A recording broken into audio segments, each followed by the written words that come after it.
Mr Evans, I want just to make a few points, principally on Amendment 77. But perhaps I can start by saying that I don't agree with the opposition spokesman, who has just been addressing the House so eloquently, that the government has been slow to tackle tax abuse and tax fraud. And I should at the outset, Mr Evans, draw the House's attention to my entry in the register of members' interests outside. I think the government has been very good at tackling tax fraud, and I think it starts in 2010, when this Conservative government first came into office, and the reforms that were introduced by George Osborne, the Chancellor of the Exchequer, deliberately targeted tax abuse and set up a number of measures to try and ensure that we clamp down on them, as it is common cause on both sides of the House we should certainly do.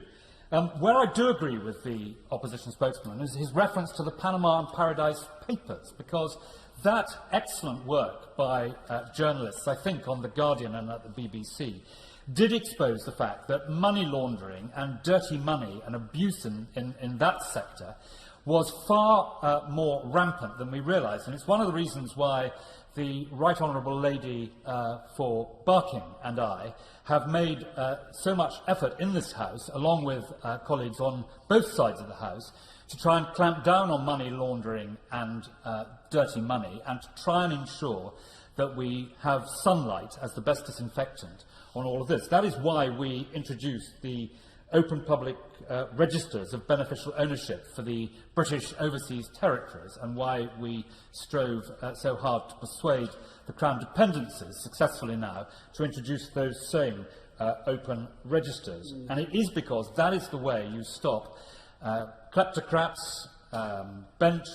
politicians, warlords, corrupt business people from stealing from the Exchequer, but also, of course, from Africa and Africans. And that was the great benefit of the Paradise and Panama Papers, in showing so clearly the extent of what was going on. Now, I thought, actually, that the Minister made some very good points about Amendment 77, because, in general, I do think that the revenue have enough power over the private citizen in the laws of the land as they stand at the moment. But the point I would make to my right honourable friend, and where he has been most receptive in listening, particularly, I think, to the Right Honourable Lady for Barking and me on this, is that eternal vigilance is required. And we've seen, and Amendment 77, I think, draws attention to this, that there is an inequality of arms in this matter, because advisers who set up these schemes, they often have an aura of authority, because they are lawyers or because they are accountants, professional people, which those whom they advise may not have. And I want to see more done to ensure that where these bad schemes of tax evasion are put together by professional advisers, that they don't get off scot-free, whereas the people they may put into them or talk into going into these devices then take the rap, but they do not. I don't think it is right that they should just lose the fee, which is currently the position. I think the fees that they earn, and I do think we should toughen the financial penalties. But I think that the Minister,